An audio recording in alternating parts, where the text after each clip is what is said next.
Tiempos interesantes. Con José Figueroa García. En la 10, Capital Radio.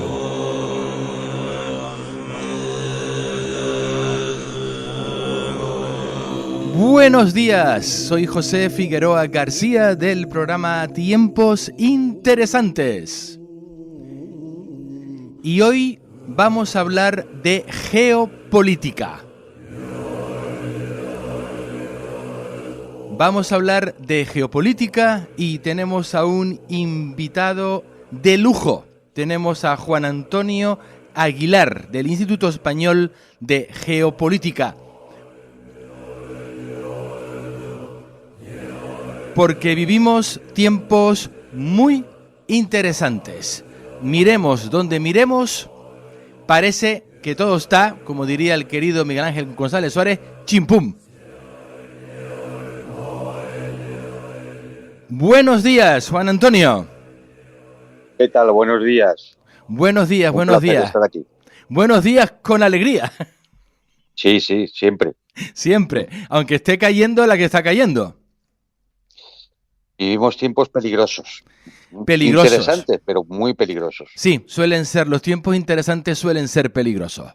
Vamos a ver, porque tenemos varios focos. La semana pasada yo estaba hablando aquí de lo que está ocurriendo sobre los cielos de Dinamarca, de Noruega, donde de pronto aparecen estos drones, que parece que sí son drones, que si no son drones, donde dicen que estos son los rusos y los rusos dicen, mira, yo esto no tengo nada que ver. ¿Qué está pasando en realidad? Porque claro, todo esto está conectado, si lo vemos desde el punto de vista que si son drones rusos y todo lo demás, todo está conectado con el tema de la guerra en Ucrania. ¿Qué está pasando en Ucrania y qué está pasando con Europa en respecto a esto de verdad? Cuéntanos, Juan Antonio. Bueno, vamos a ver. Para no extendernos mucho, porque imagino que el tiempo siempre es limitado, en Ucrania simplemente continúa una campaña militar que, como todo el mundo sabe, comenzó en febrero de 2022 y es una campaña militar que sigue su curso conforme al arte operacional que planifica cualquier Estado Mayor, ¿no? El tema está que esto está siendo utilizado o instrumentalizado por determinadas élites políticas para crear una sensación de amenaza en toda la población europea, incluido el Reino Unido. ¿Por qué? Porque bueno, hay otros objetivos políticos que no tienen nada que ver realmente con la campaña militar, que son los que de alguna forma distorsionan todo el escenario que nos ponen. ¿Qué objetivos políticos? Precisamente por esa necesidad de tener que montar un escenario de miedo, es en el que se produce toda esta historia de los drones, ¿no? Y entonces entramos ya a hablar un poco de este asunto. Han aparecido drones por Suecia, Noruega, Finlandia, Dinamarca, los países bálticos, Rumanía, Moldavia, en Alemania, en Países Bajos. No sé, igual me dejo alguno, ¿eh? Jesús, solo falta Madrid. Efectivamente. Bueno, claro, aquí hay que separar claramente porque, ¿qué ocurre? Se aprovecha una serie de circunstancias, como por ejemplo unos extraños drones que se desvían hacia Polonia en una noche de ataques rusos. Esos drones aparecen colocados, perfectamente colocados, para demostrar que era un ataque ruso, pero claro, están tan mal colocados que cualquier técnico inmediatamente se da cuenta que esto es una farsa. A operación de Es un falsa montaje. bandera. Es una operación de falsa bandera. Hay incluso, yo recomiendo ver las imágenes, hay incluso un dron que está posado encima de un gallinero rodeado de árboles y vallas. Jesús. Que alguien me cuente cómo ese dron ha llegado ahí, ¿vale? Entonces, La verdad es que sí, ¿eh? Es decir, bien, pues iniciando esto, ¿qué ocurre? Pues se empieza a amplificar toda una serie de noticias de aparición de drones en los espacios de todos los países que hemos dicho. Bien, esos drones no tienen nada que ver con la guerra de Ucrania. Esos drones no tienen nada que ver con ningún ataque ruso ni nada por el estilo. Ni es una amenaza ni nada que tenga que ver. ¿Y qué Y, es parecen? decir, tendrán otro origen, ¿eh? Ujú. Hay algunos que se sabe que eran pues una pareja que estaba jugando con un dron cerca de un aeropuerto, Sí, ¿no? bueno, Es pero decir, ese hay es casos uno. así, hay casos evidentes. Y luego hay casos que son desconocidos, que no se sabe qué son ni de dónde vienen, ¿vale? Pero lo que sí es seguro es que no son drones rusos. ¿Y por qué? ¿Eh? Pues muy sencillo, porque los drones rusos para llegar a esa distancia y que no tengan ningún objetivo militar ni nada, suelen ser drones señuelos, Ujú. como esos que colocaron en Polonia. Esos drones señuelos pueden tener un alcance de 1.500 a 2.000 kilómetros, luego no llegarían, si fueran drones rusos, lanzados de territorio ruso, no llegarían. Tardarían entre 6 y 10 horas en llegar. ¿Mm? Con lo cual las defensas de la OTAN los tendrían que haber detectado, localizado, conocido su rumbo e interceptado si fuera necesario, ¿no? Pero además son drones que no llevan luces. No tiene ningún sentido que lleven luces, pues son drones de ataque, lo que tienen que pasar es desapercibidos, Y no estos ir no. anunciando su posición, ¿no? Y utilizan combustible de hidrocarburos, vamos, gasoil, para entendernos, ¿eh? Sí. Luego esos drones en algún momento acabarán su combustible Y no se han caído y ninguno. caerán a tierra, ¿no? Qué Evidentemente, cosa. no pueden estar eternamente volando. Claro. Entonces, claro, uno se da cuenta que esto no tiene nada que ver, ¿eh? Porque lo que hemos visto son drones que disponen de luces, ¿eh? Son luminosos, están en zonas cercanas a aeropuertos, bases y demás, Y son bastante y grandes. Me parece sí, haber los visto hay. que son bastante granditos también. Sí, hay de todos los tamaños, ¿eh? Es decir, se han detectado pues, drones más bien pequeños, como estos que estaba utilizando esta pareja, ¿no? Que estaban jugando con ellos, pero luego hay drones que sí, que tienen una cierta envergadura, ¿eh? Que tampoco se corresponde con el dron Gerán que utilizan los rusos, ¿no? Tiene aproximadamente 1 metro, más o menos, 1 metro, 1 metro y pico de envergadura. Luego, además, los drones podrían ser drones comerciales. En algún caso es muy posible, ¿eh? Pero también hay que entender una cosa: un dron comercial lleva baterías de litio, es decir, dura entre 45 y 60 minutos. Pues claro. A partir de ahí el dron se cae. Mm. ¿Mm? Con lo cual, bueno, pues ¿qué estamos? Mezclando dos cosas. Una serie de sucesos, algunos de ellos de difícil explicación, que necesitarían una investigación, con la guerra de Ucrania, ¿eh? Y no tiene nada que ver. ¿Qué es lo que hablo aquí del aspecto geopolítico? Sí, ¿Qué sí, se sí, sí. intenta? Introducir en la mente de los ciudadanos europeos el miedo a que estamos ante una amenaza de invasión por parte de Rusia para justificar qué, o justificar o tapar, justificar los inmensos gastos militares que van a ir en beneficio del complejo militar industrial o justificar las erróneas políticas europeas que están llevando al desastre, tanto desde el punto de vista económico, político, de libertades, de desintegración social, caos, caída demográfica, etcétera, etcétera, etcétera. La Unión Europea se encuentra en una situación claramente de desastre. ¿Y cómo se intenta parar el desastre? Pues diciendo que hay una amenaza exterior. Claro. Fue la pandemia, la emergencia climática, ahora es la amenaza rusa, y mañana, pues, vete a saber qué nos sacan, ¿no? Y esto es un poco el escenario donde se mueve todo este asunto de los drones misteriosos que envían los rusos de noche, Diciendo, para estamos atacar aquí, no se sabe hola. dónde, Mm. porque nunca han atacado nada. Yo le recuerdo a la audiencia que nuestro teléfono de WhatsApp es el 627 60 21 84. Si alguien quiere comentar algo, tiene alguna pregunta para Juan Antonio, por favor, adelante. 627 60 21 84. Y vamos a ver, Juan Antonio, vamos a cambiar ahora de lugar. Vamos a irnos a Oriente Medio. A Oriente Medio, Ujú. vamos a irnos a Gaza con el plan Trump. Cuéntanos, ¿cómo ves tú esto? ¿De qué va esto? ¿Cómo lo ves tú? Por favor. Bueno, vamos a ver. Aquí también tenemos dos escenarios. Uno, el que nos cuentan los medios de comunicación, ¿eh? Es decir, nos están contando que hay una posibilidad para la paz, ¿eh?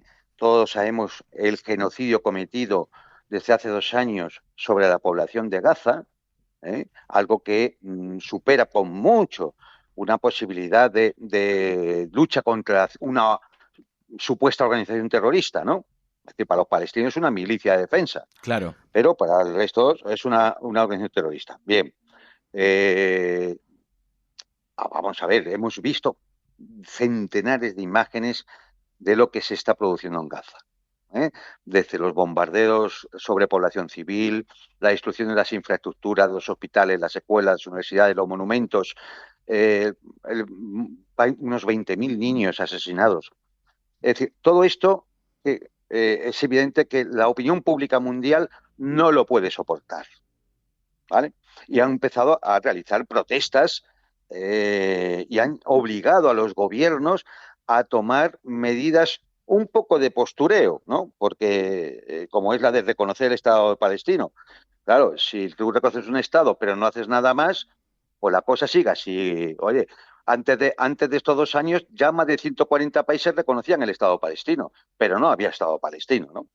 Entonces, todo esto ha llevado a una necesidad.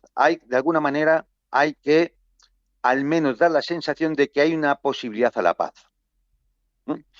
Y de esa forma blanquear un poco la situación. Y entonces el presidente Trump se saca de la manga un plan de paz que no es nuevo, es un refrito del plan de paz que él había ya ideado en su primera legislatura en 2017 y que planteó en 2020 en el entorno de aquellos famosos acuerdos de Abraham, que pensaba firmar con Arabia Saudita, las petromonarquías, Egipto y teniendo a Francia y al Reino Unido como garantes. O sea, más o menos es el mismo plan, ¿no? El plan son 21 puntos, en los cuales, bueno, hay puntos que son puramente propagandísticos, ¿no?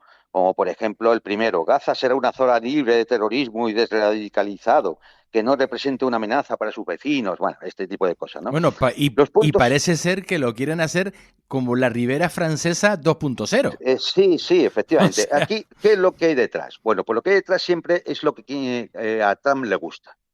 Intentar arreglar, entre comillas, una situación en la que luego él además haga negocio. amigo. Mucho negocio. ¿Mm? Mucho negocio. ¿Cómo? Inmobiliario. ¿Por qué? Porque es a lo que se ha dedicado él, a lo que se dedica su yerno, Jared Kushner, Que además es judío. que además es judío, por supuesto. Y además en ese plan que he comentado yo de su primera legislatura, ya se hablaba de eso precisamente. De hecho, en la reunión en la cual se plantea este plan, están en representación de la City de Londres un personaje conocido, Tony Blair. Ah, amigo, el famoso Tony Claro, Blair. el famoso Tony Blair. Está también representación francesa, saudí, catarí, es decir, y entonces, claro, pues elaboran este plan. Yo, para los oyentes, porque me imagino que la mayor parte de la gente no tiene tiempo ni ganas de leerse estos planes, ¿no? Es decir, y simplemente les voy a comentar el punto 9 del plan. Porque, Adelante. como digo, hay puntos que son muy genéricos, ¿no? Y muy de agradar a los oídos, ¿no? Sí, de bla, bla, Pero bla, uno bla, tiene bla, que bla, ir, bla. claro, pero uno tiene que ir, por ejemplo, al punto 9, donde dice, Gaza será gobernada por un comité tecnocrático y apolítico, responsable de la gestión diaria de los servicios públicos, etcétera, etcétera, ¿vale? Este comité estará integrado por, dice, palestinos cualificados, que no sabemos quiénes son, y expertos internacionales, bajo la supervisión de un nuevo organismo internacional de transición que él llama la Junta de la Paz, que estará presidido ¿por quién? Por el presidente Donald Trump. Ah, Y, amigo. estará gestionado por el ex primer ministro británico Tony Blair. ¿Mm? Dice más el punto. Este organismo establecerá el marco y gestionará la financiación para la reurbanización de Gaza hasta que la autoridad palestina haya completado su programa de reforma, que nadie sabe qué es eso del programa de reformas, ¿vale? Tal como se describe, ojo, tal como se describen en diversas propuestas, incluido el plan de paz del presidente Trump de 2020 y la propuesta franco-saudí. Ajá, vemos cómo esto viene de ese famoso plan de a convertir Gaza en un gran resort, ¿no? Sí, sí. Con torres Trump y hoteles, ¿no? Podríamos ir, por ejemplo, también al punto 10, que dice, se creará un plan de desarrollo económico de Trump para reconstruir y revitalizar Gaza mediante la convocatoria de un panel de expertos, que nadie sabe quiénes son, ¿eh? Y que sus numerosas propuestas de inversión e ideas de desarrollo prometedoras sean elaboradas por grupos internacionales y bien intencionados. ¿Qué grupos internacionales son esos que van a invertir? Pues hombre, los fondos de inversión que ya conocemos, es decir, BlackRock, Vanguard, etcétera, Sí, etcétera. sí, sí, los de siempre. Claro, entonces, ¿qué vemos aquí? Nada de Estado palestino, nada de vuelta de los refugiados, nada de reconocer los derechos del pueblo palestino, nada de cumplir las resoluciones del Consejo de Seguridad de Naciones Unidas, fundamentalmente la 232, ¿no? Después de la guerra del 67. Nada de eso, no hay nada de eso. Lo que hay es un gran negocio inmobiliario sobre la expulsión de una población en una zona muy determinada. Tremendo. Y queda todavía una cosa. En medio de todo esto, ¿quién va a explotar las bolsas de gas frente a las costas de Gaza? Exactamente. ¿Quién va a explotar las bolsas de gas frente a las costas? Pues yo lo digo yo. Es decir, compañías, o sea, petroleras británicas, Sí. con acuerdo con Israel. Ya está. O sea, es que aquí ganan todo menos los palestinos. Aparte Entonces, claro, es decir, esto no es un plan de paz. Es un completo plan de insulto a la expolio. inteligencia y un insulto al mundo, ¿no? Además, un gas que le vendrá muy bien a Europa, que está poniéndose a dieta todo lo que puede del gas ruso. Claro, es que esto desde el punto de vista geopolítico, hay que insertarlo dentro de los cambios que los anglosionistas quieren introducir en el Oriente Próximo, que es convertir a Israel en el gran hub energético que distribuya el gas de Oriente Próximo hacia Europa. Por eso el corredor de David por Siria, y entendemos lo que ha ocurrido en Siria, para traer el gas del norte de Siria y del norte de Irak a través de ese corredor hacia el puerto de Haifa en Israel, o la explotación de las bolsas de gas que existen frente a las costas de Israel y de Gaza, o un gasoducto que quieren construir que lleve desde el Golfo Pérsico el gas a través de Arabia Saudita, Jordania, al puerto de Haifa en Israel. Es decir, todo convergería ahí. Lógicamente Israel cobraría los derechos de paso, gestionaría el puerto, y en fin, todos son ganancias, ¿no? Sí, claro, esto es lo que hay detrás. Y ante eso, ¿cuáles son los grandes problemas que tienen para llevar adelante su plan? Pues Irán, la influencia de Irán, Yemen y algunos otros estados que lógicamente se oponen, que siempre han estado al lado de los palestinos y que se oponen en el fondo a este gran plan de convertir a Israel en el gran hub energético hacia Europa. Tremendo. Lo que pasa, corrígeme si me equivoco, pero por ejemplo, ahora mismo, después de los últimos acontecimientos, Irán está un poquito tocado. ¿O me equivoco? No, a ver, Irán sufrió en los 12 días de guerra con Israel, sufrió bastante menos que Israel. Israel se vio bastante más tocada. Okay. El único tema es que a nosotros nos dicen lo contrario en las noticias. No es lo contrario. Lo que pasa es que Israel tiene una retaguardia estratégica, que es Estados Unidos, que le va a proporcionar lo que necesite. Pero su economía, su población, su sociedad y sus estructuras quedaron muy tocadas. En Irán, ¿qué pasa? Pues que de alguna forma estaban muy relajados. Por eso hubo un intento de Israel realmente de dar un golpe, de Israel y Estados Unidos, de dar un golpe de Estado y cambiar el régimen. Que eso fue la operación. Aquí, lo de las instalaciones nucleares no se lo crea. Eso fue una parte del relato, del escenario, que además fue un ataque que no tuvo los efectos que pensaban que iba a tener. La idea era tumbar el régimen. Claro, el régimen ha visto esto, ha visto que no hay posibilidad de negociar nada con Estados Unidos, porque el ataque se produce cuando estaban negociando, y por lo tanto Irán, ¿qué ha hecho? Pues ir rápidamente a cerrar el acuerdo estratégico con Rusia, también uno que tenía con China, que antes de la guerra esa de los 12 días se habían negado, porque los iraníes pensaban que firmar ese acuerdo de alguna forma les iba a implicar en la guerra en Ucrania. Y entonces no quisieron hacerlo. Claro, después de la guerra de 12 días inmediatamente han procedido a firmar ese tratado. Y ahora mismo el volumen de armamento moderno que está llegando de Pakistán, de China y de Rusia es alarmante para Israel. Y así lo dicen un día y otro Netanyahu. Entiendo. Por cierto, un detalle. Ayer Irán levantó la obligatoriedad de llevar el hijab, el famoso pañuelo. No me Es decir, digas. sí, las mujeres iraníes que ya de alguna forma, pues yo he estado en Irán y, he visto, y me llegan imágenes, tengo amigos allí, bueno, pues digamos que las chicas más jóvenes más o menos ya lo hacían, sin que las autoridades las persiguieran. Es decir, había una cierta relajación.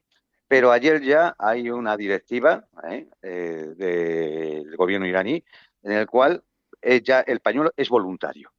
Las chicas que quieran llevarlo lo llevarán y las que no, pues como en cualquier país occidental, vamos.